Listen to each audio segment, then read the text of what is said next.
Imagine cruising at 30,000 feet, autopilot engaged, cabin quiet. Then, without warning, the rudder slams to its full stop and locks. The aircraft yaws violently. You push the pedals. Nothing. This is Rudder Hardover, a silent killer that can strike any aircraft.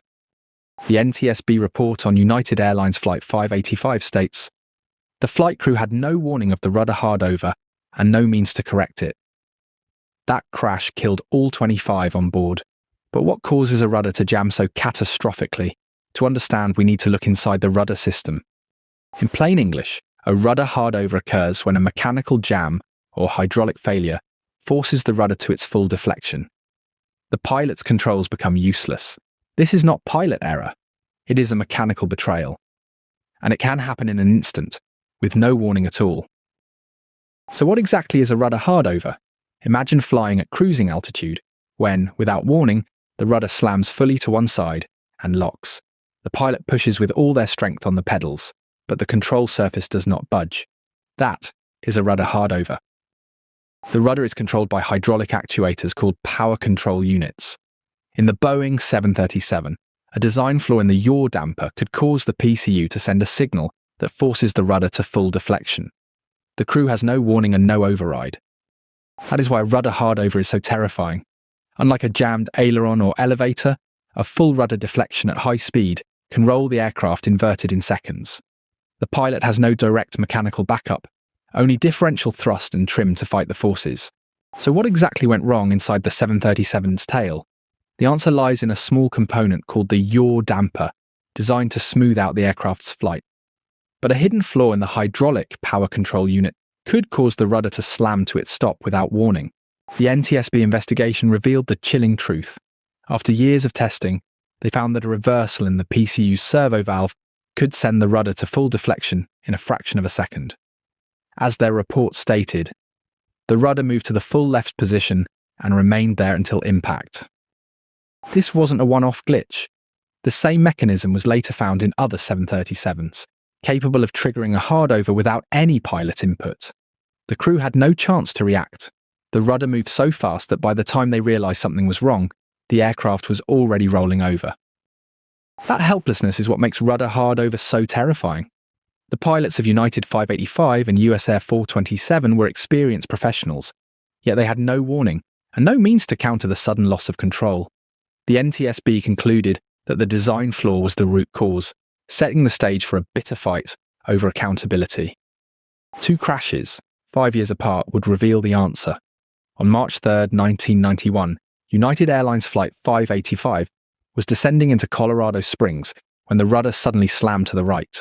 The NTSB investigation took years, but the conclusion was stark. As their final report stated, the rudder moved to the full left position and remained there until impact. The crew had no warning, no chance. Then, on September 8, 1994, it happened again. US Air Flight 427 was approaching Pittsburgh when the rudder slammed to the left. The 737 rolled inverted and plunged into a ravine, killing all 130 anew aboard. 2 crashes, 2 different airlines, but the same hidden cause.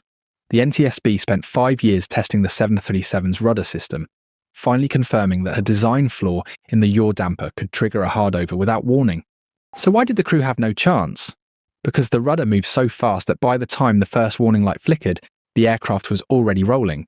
The NTSB later confirmed that the pilots of Flight 585 never saw it coming. The NTSB's conclusion was stark. The flight crew had no warning of the rudder hardover and no means to correct it.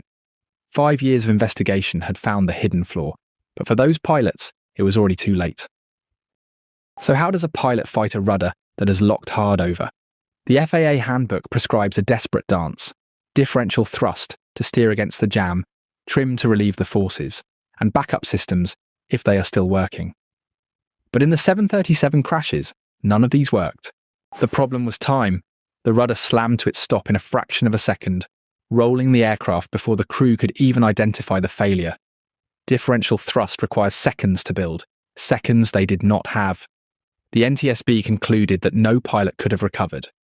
This same helplessness haunts the maritime world. A steering gear failure on a ship can jam the rudder hard over, sending the vessel into an uncontrolled turn. crews are trained to switch to emergency steering, a manual tiller on the rudder stock. But in heavy seas, even that may not be enough. When a steering gear fails at sea, the rudder can lock hard over, sending the ship into an uncontrolled turn. The crew rushes to the emergency steering compartment. But in heavy weather, the manual tiller is nearly impossible to move.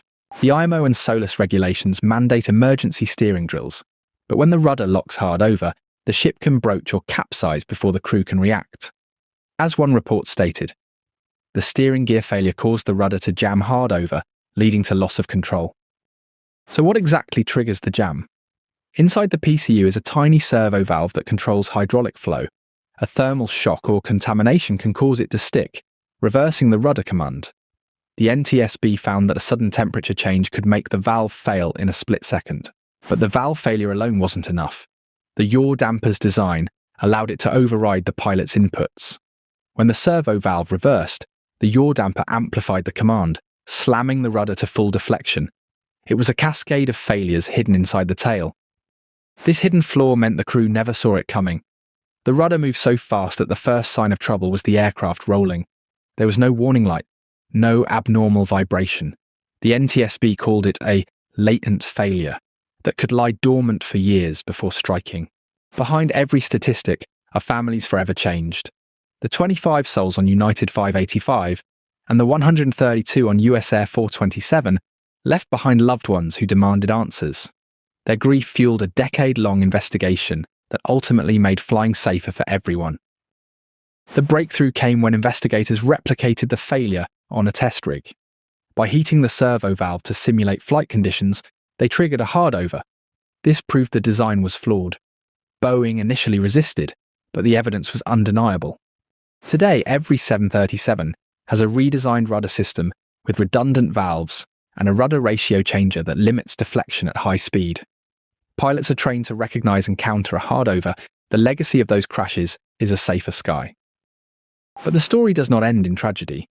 After the crashes, Boeing redesigned the 737's rudder system, adding a rudder ratio changer and travel limiters to prevent full deflection at high speeds.